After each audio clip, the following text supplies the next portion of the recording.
So what I watch for is the following. So here's a question for you, Whitney. The question for you is this. What institution has hurt America that loves Trump? Yeah, that would probably take some thinking to do. At least in the U.S., it's pretty clear that by this point, I think you understand what I'm asking? I want you to think about it. What institution that hates America, that's hurt America, loves Trump? I can't even think of one. I want you to give me the 5 agencies, individuals, organizations that have destroyed America the most. The top 5. Oh, man. Give me the top 5. Really putting me on the spot. I mean, no, I'm not saying you know exactly what the top 5, but in your opinion, what do you think are the top 5? All right. It's In this one, we're going to have a look at a debate/conversation between Patrick Bet-David from the PBD podcast at Valuetainment and a woman named Whitney Webb. And Whitney Webb is a professional writer, researcher, and journalist since 2016, and she has written for several websites, and from 2017 to 20 was a staff writer and senior investigative reporter for Mint Press News. She currently writes for her own outlet, Unlimited Hangout, and contributes to The Last American Vagabond and Mint Press News. I've never heard of her before, and I wasn't sure what I was getting into when I saw this conversation, but I gotta tell you, it is well worth watching to the end. Her, Patrick Bet-David, and crew all get into some really good questions, and the two of them, along with the rest of the crew there at Valuetainment, all engage in a thoughtful brainstorming process to answer these questions, and I think you guys are going to enjoy it. So let's get her started. Who's ruined many people's lives the last 20 years? Let's make a list, okay? If we were to say who's ruined many people's lives the last 20 years, we can put FBI there. We can put CIA there. We can put Clintons there. We can put CDC there.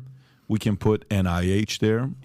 We can put Fauci. China there. We can put Fauci there. We can put World Economic Forum there. We can put, you realize where I'm going with this. We can put Biden's family there. We can put McConnell. We can put so many names on this list, right? Every one of those guys hate Trump. Every one of them hate Trump. Why? well, Exactly. Yeah, but I don't think it's necessarily because, again, I think, again, the American public, maybe it's Hollywood, for a long time sees things as kind of black and white.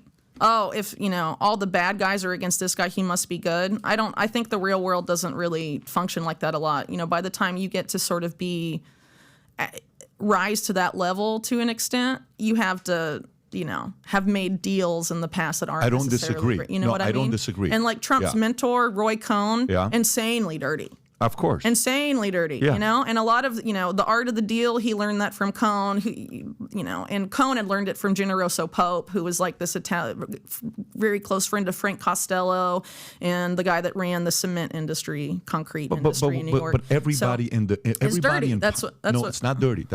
There's difference between dirty. No, I disagree. What I'm trying to, so for example, this is where I'm going with this. To me, I have a lot of people that you would say are dirty, okay? And somebody could make a very clear argument that these people, based on their past, are dirty, okay? And I've spent a lot of hours with these guys. Mm-hmm. And when I sit down with them and I say, so tell me what happened that one time when da-da-da-da-da.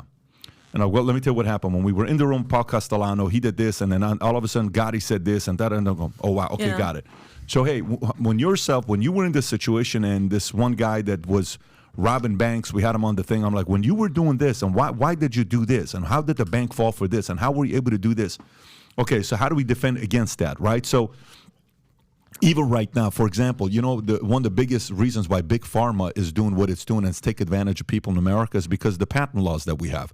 This whole Hatchman and Wax, I think it's one of the senator from Utah is a Republican, and the other congressman is from California, who's a Democrat. They come together, they lower the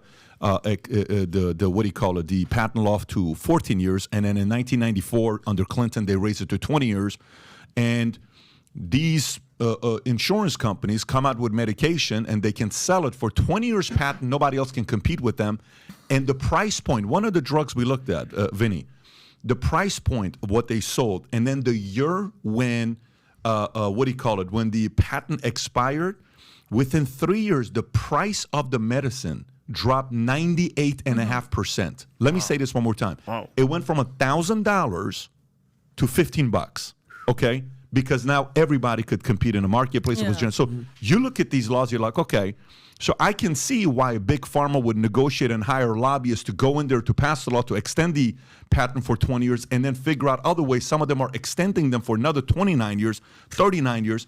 Okay, that's dirty. Let's figure out a way to negotiate these policies. What I'm asking about here is, these are all the top 10 list of organizations that are the ones that have destroyed America the most, divided us the most, had us fighting against each other. All of these guys hate the orange hair guy. So,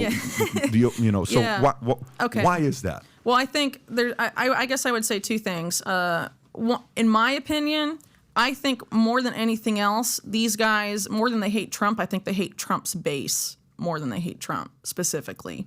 And I would argue that because of the war on domestic terror infrastructure being set up expressly to target people in that base, and also anyone that has sort of nationalist, a nationalist bent, I would guess. And Trump obviously postures as being nationalist, and I don't think they like that. And pushing to bring industry back to the U.S., all of that stuff. The decision was made explicitly by the people who actually run America to move industry out of the U.S. many decades ago. They do not want to bring it back.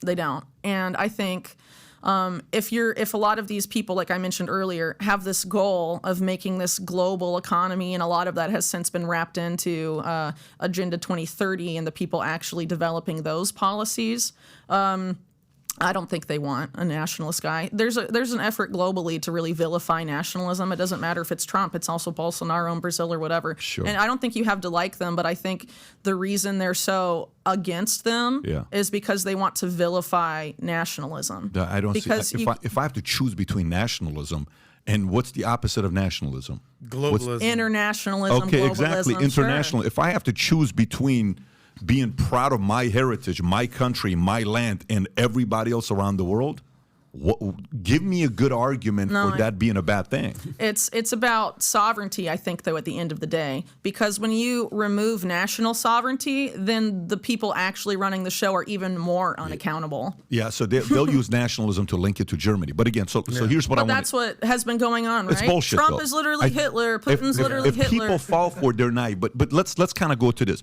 The closest president I can find to Trump, closest family, I can see to Trump is John F. Kennedy. Closest. I think those two to me are very close. Neither one of them have a nice resume. You know, they've done some stuff in the past. Well, sure, Kennedy, all that stuff. But both of them, the people of power, like the Lyndon Johnson, the Hoover, the CIA, those guys hated Kennedy. Totally. Okay? The same people hate Trump. What an interesting comparison there, because what has happened notoriously to the Kennedy family, and then what just happened to Donald Trump 8 weeks ago? Shot in the head, right? I don't mean to laugh, but it's an ironic laugh. And then even just a couple weeks ago, RFK Jr. has joined forces with Donald Trump. So it makes sense that these two would work together in this election. And you never know, if Trump wins this election, RFK Jr. could possibly be put in a position to where he heads up one of these agencies. I mean, wouldn't that be crazy? I know it's been talked about online. I don't know what's going on in Trump's head, of course, but that comparison by Patrick Bet-David right there makes a whole lot of sense to me. But there is one big difference between the Kennedy family and Donald Trump, and that would be political careers. Donald Trump resisted the idea that he wanted to run for president. He was never aspiring to be a governor or a mayor or a congressman or anything like that. It was only when Barack Obama challenged him and said, at least I've been president, and things like that, that Donald Trump is like, you know what? I think I'm jumping in this time.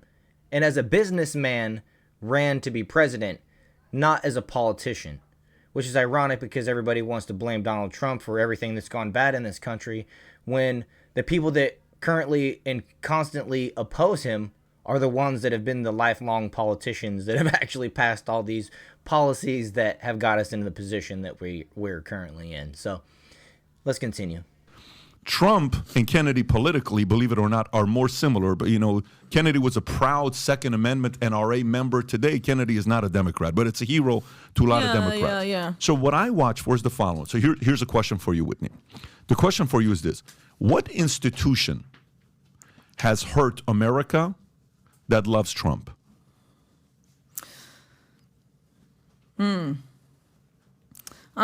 Yeah, that would probably take some thinking to do. At least in the U.S., it's pretty clear that by this That's a point, good I think question. Do you most understand what I'm asking you? agencies I want you to really- think about it. What institution that hates America, that's hurt America, loves Trump? I can't even think of one. I want you to think about it because you're more able to kind of see it from the other side. What institution that has hurt America the last 20 years loves and supports Trump?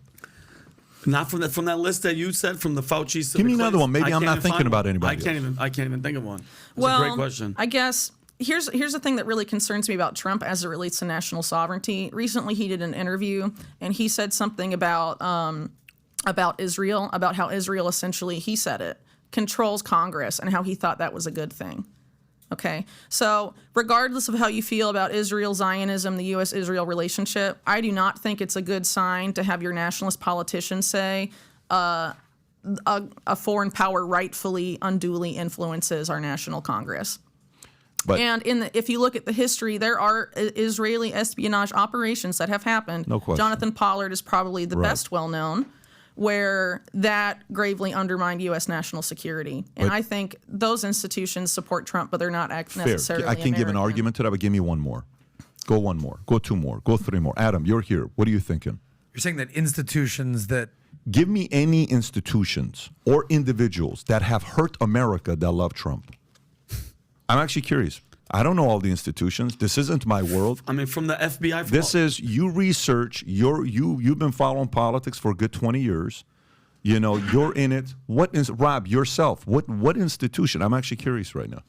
What institution that's made our lives worse, that made people stay home during COVID, that forced people to do shit they don't want to do? Okay, about COVID though, Trump still is really into Operation Warp Speed and what that produced, and Okay. declines to distance himself from any sort of the vaccine stuff. And Fine. So I use that one. That's one. So Operation Warp Speed, that you try to speed up getting vaccine, but the Well, reality it is was- Pfizer didn't announce that they got the vaccine 2 days after the election, which didn't help them anyways.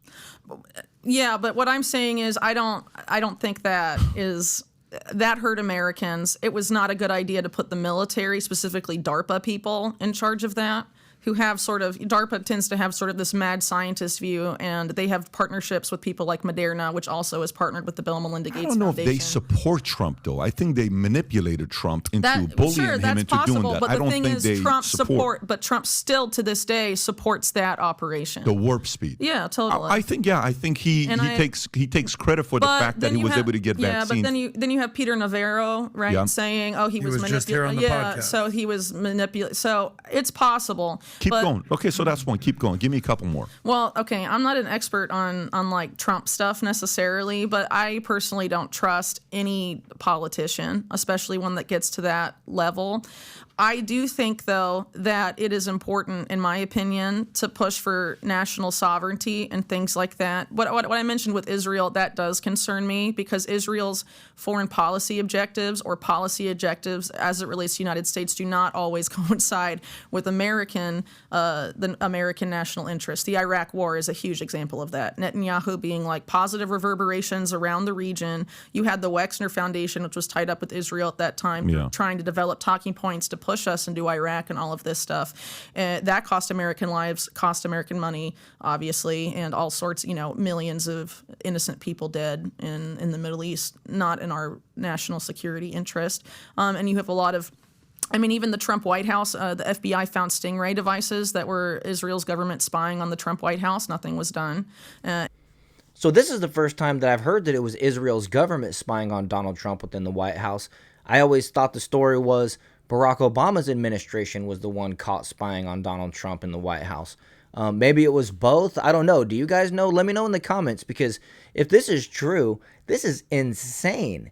And it makes me wonder who's actually running the White House. And it also makes me wonder, did they spy on Barack Obama, George Bush, Joe Biden? And there's a lot of things going back. Robert Maxwell sold bugged software on behalf of Israel to our nuke facilities at Sandia Los Alamos lab. Henry Kissinger told him who to pay off. Nothing happened to Henry Kissinger. John Tower was the guy he paid off, former head of the Senate Armed Services Committee, opened the door for Maxwell to sell this bug software. And then they take our nuclear secrets and then they sell it on to China.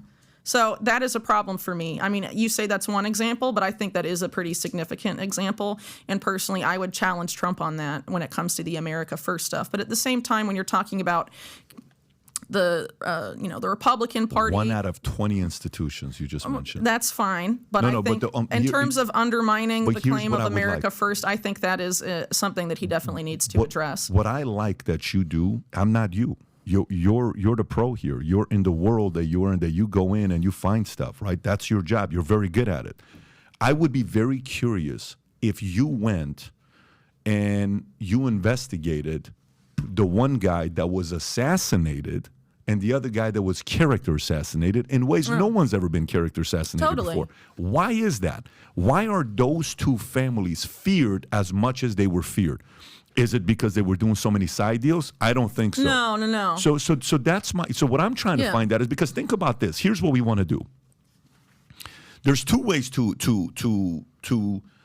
would we like to see more people who love America that are not willing to bend their backs for anybody and negotiate anything just to be invited to those cool parties? Okay. Yeah, so obviously that would be better, but is Trump that guy? I'm not saying if Trump is that guy. I don't know. I'm saying, but here's what I'm saying to you. I'm saying go investigate him and go write something on him and Kennedy. Link those two families and then rate them. Write whatever dirt or anything you want to find, but then also ask, why do these organizations, if we were to rank the last 60 years, 1964, 1963 till today, let's go November of 1963 till today, right? That's 60 years. From the last 60 years, from your perspective, give me the 5 agencies, individuals, organizations that have destroyed America the most, the top 5. Oh, man. Give me the top 5. Really putting me on the spot. I mean, no, I'm not saying you know exactly what the top 5, but in your opinion, what do you think are the top 5? All right. It's, well, I guess it's pretty broad. A lot of corporate America would be up there for sure. Multinational corporations. Big Pharma, IBM, a lot of the big tech companies then and now, for sure.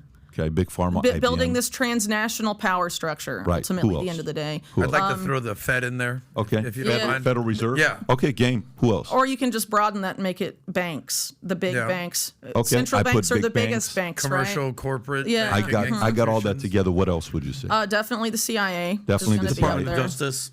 Would you put DOJ over FBI? Like how would? Well, DOJ oversees the FBI technically, right? Okay, so let's put DOJ and FBI together. How about who else? Lobbyists? Yeah, but lobbyists are revolving door on the payroll stuff. So ultimately, that's the corporate side subverting the public sector or military industrial complex. Do we want to put those guys? Okay, let's put military industrial complex. In terms of that military industrial complex, in terms of how people think of that, I would say the contractors. General Dynamics, insanely corrupt. That's the Crown family I mentioned earlier. They run that. Insanely corrupt. Lester Crown, the Pentagon tried to get his security clearance revoked 3 times. Wow. And they couldn't do it because higher-ups kept shutting it down. So perfect. Let's do this. Let's stay on this. This is very helpful. Let's continue because I think this is good. Okay, so we got Big Pharma, we got IBM, we got Fed, we got IBM, big banks. I would say big tech is Big tech is what better. you would say. Okay, big tech. Then we said CIA, DOJ, FBI combined together, military industrial complex. Fine. Now give me individuals. What families, names, the last 60 years, since November of 2000 to November of 1963, not 22nd, since November 1st of 1963 till today, which top families have destroyed America the most? Okay, Rockefellers, number one, Rockefeller. probably. Who else? After that, I'd put the Chicago families up there, Pritzker? the Crowns and the Pritzkers. Okay. I'd probably put them together. Yeah. Chicago, got it. Who else? All right, the opioid crisis, the Sacklers. Okay, the Sacklers. Because that, I mean, a lot of not enough people talk about that, but that you could sort of rope into big pharma, like some of the big companies that are tied to suspect stuff going on with the anthrax attacks and also with COVID stuff. Emergent Biosolutions, they make a killing off of selling Narcan. They have a monopoly on Narcan too. So we got 3: Rockefeller, the Chicago, the Pritzker. You put them together. The opioid, the Sacklers. Who else? Well, again, I think, when you're talking about banking interests, a lot of these tend to be transnational. You have some of these old money banks from Europe. Give me names, family. Rothschilds. Yeah, I'd probably put the Rothschilds on there for sure. But they openly made an alliance with the Rockefellers not that long ago. Who else? These are just families. Probably talking about individuals, Names, like a Henry families. Kissinger. It could be like one of those- Kissinger, Clinton, Biden. People who have sold America. Well, Kissinger sold America out, definitely. Yeah. I'm here because of Kissinger. You know that. Oh, really? I'm from Iran. Kissinger was supposed to help Iran. The Shah, he didn't last minute. The Shah fell, and then catastrophic issues happened. Khomeini shows up. I'm there. Anyways, that's a whole different story. So Kissinger. Who else would you put as top? Would you put?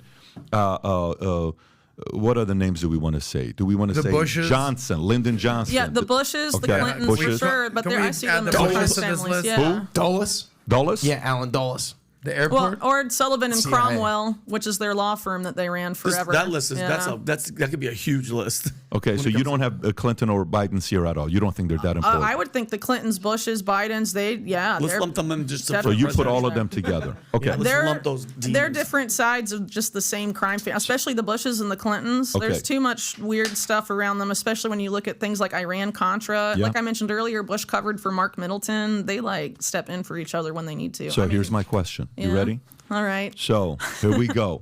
Okay. Which one of these loves Trump? Yeah, I don't think they do. That's the point. The Yeah, point I I'm see trying to your make point. to you today is I would love, because I do so many different things right now. I wish I had time to do investigative journalism. I just don't have the luxury to do it right now. Okay.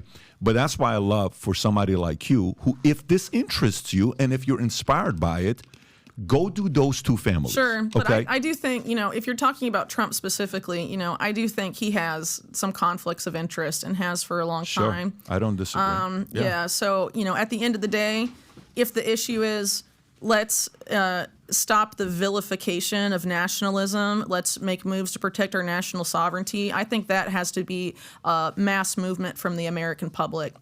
Because, I see what you're saying, but at the same time, I think so many people in the United States, whether it's been instilled in them through education or culture or whatever, seem to think that as long as we get the right guy in the White House, everything's going to magically fix itself in this country. And agree. I do not think that is possible. Believe what you want to believe about Trump. He came in and 2016 with great intentions and all of that. If you want to believe that, I don't necessarily believe that, but if you do, he wasn't able to do that. Why?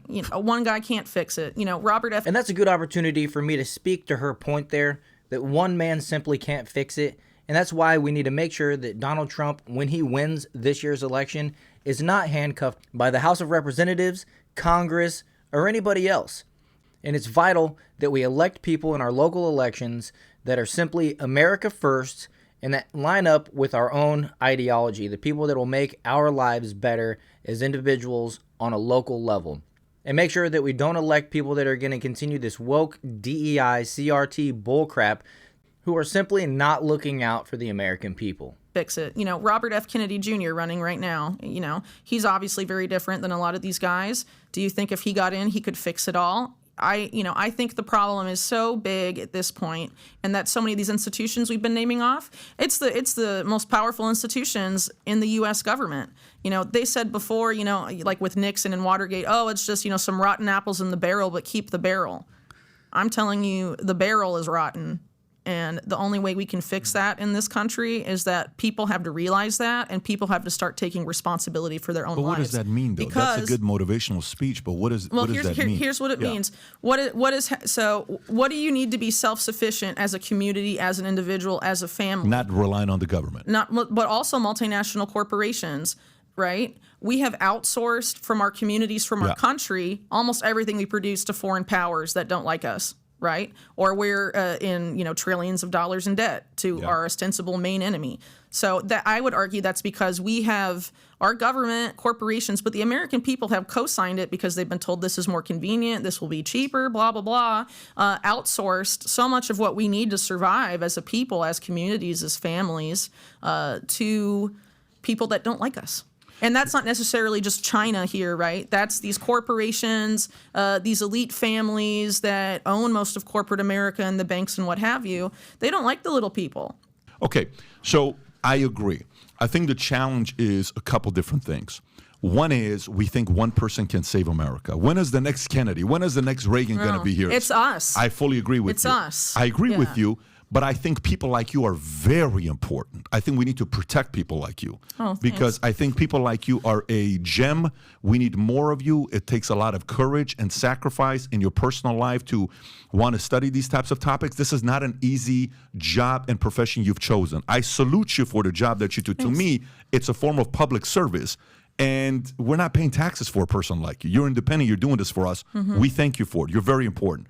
I think individually we need to stop relying on the government. So I think one of the things that is anybody that pushed a lot of entitlements the last 60 years and got more Americans to be relying on the government, I think they screwed America as well. They got people not to realize what their capabilities are. That's perfect. But the problem here for me, what I think immediately, those are long-term solutions for us to become independent, responsible, not rely on a government, and take care of ourselves. I get it. I agree. Those are long-term solutions that we can start this year. So, hopefully you guys enjoyed this video. If you did, make sure to hit that like button and subscribe to the channel. Share this video, and I'll see you guys in the next one.